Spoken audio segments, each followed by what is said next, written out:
सुरेश लाड यांचं जिल्हा परिषद सीईओच्या दालनाबाहेर आंदोलन करण्यात येत आहे। कर्जत तालुक्यात शिक्षकांच्या बदल्या कराची मागणी।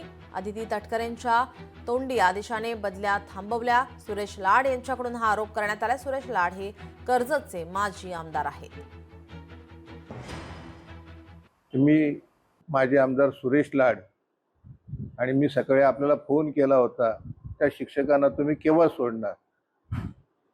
त्यावेळेस त्यांनी नीटचं काही उत्तर दिलं नाही आणि मंत्री महोदयांकडे त्यांनी पाहिलं। मंत्री महोदयांनी लगेच बोलायला सुरुवात केली की माझ्या तालुक्यामध्ये 50 शिक्षक कमी आहेत, मग आम्ही काय करायचं। तर म्हटलं तुम्ही सरकार आहात, तो तुमचा प्रश्न आहे आणि तुमच्या तालुक्यातले काय 50 शिक्षक काय माझ्या तालुक्यात येणार नाहीत। जसं तुम्हाला तुमच्या तालुक्याचं आहे तसं मला माझ्या तालुक्याचं आहे। आणि अतिशय असमाधानकारक बोलल्यानं दुःखी अंतःकरणानं मी इथे येऊन थांबलेलो आहे। लोकशाही मराठी ऐका, पहा, जागरूक रहा।